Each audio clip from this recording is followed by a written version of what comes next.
Our launch team was our prayer team, so we gathered on Sunday nights just for our training and kind of our church. But on Wednesday, we prayed and fasted. And usually on Sundays, we talk about what we're going to pray and fast towards this week, whether it's this upcoming event or if it's finances, like, or we need a certain dollar amount. So we did that the whole pre-launch. And so we did that for 9 months every Wednesday. Our prayer team consisted of a lot of people that we did ministry with. And we had some great people just praying for us, and I know they were talking about things we were doing. There was stuff that happened that I know was because, God was moving, and I'd like to think a lot of that had to do with the prayers that were being offered up. The money that we got, the fact that we ended up being able to be in the IMAX, and just some of the other stuff that's just been crazy. I definitely attribute that to a lot of not my doing, but to have people that were praying for us and praying for the people that we were going to reach. So the last 10, 15 years, I've got a group of,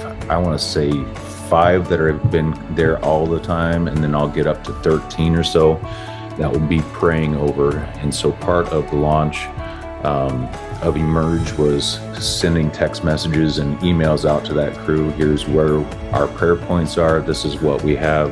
And they're still praying for our church and praying for our family specifically. I believe a covering over our family is truly what's needed.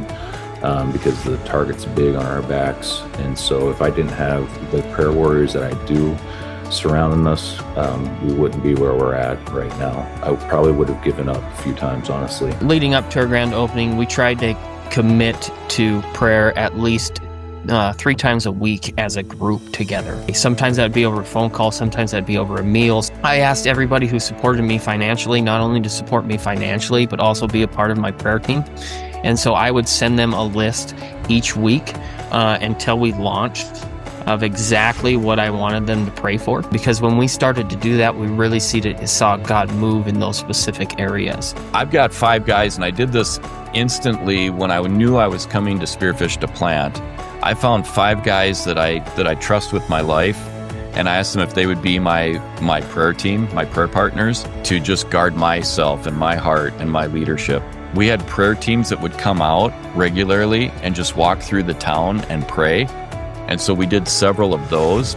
We really made sure to ask the churches that we had done fundraising at and the individuals. We had just shared the prayer from Matthew 9:38, praying to the Lord of the harvest to send workers into the field, that God would just raise up those workers along with us in this community. And we figured that if we did what we were supposed to do and we were faithful to the gospel, that God was going to send us workers and that he'd work out the fundraising opportunities. And so that was kind of the prayer that we had. In the letter that I sent for fundraising, my number one thing was I wanted to get 100 prayer partners.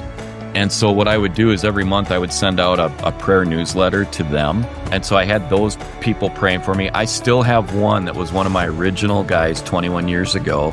He was out here this spring, and he still said, every Saturday morning, I pray for you, and I pray for your family, and I pray for North Point.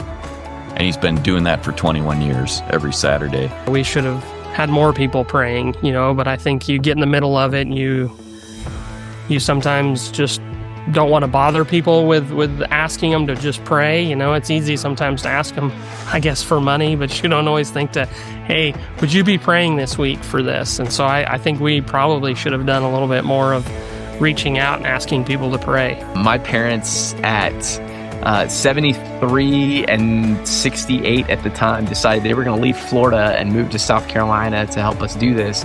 So that was prayer team. Was my parents got together all of their friends who were retired and on Social Security, and they did tea at mom and dad's house and they prayed for us. So I had a bunch of little old ladies sitting in a room sipping tea, praying that Jesus wouldn't smite me.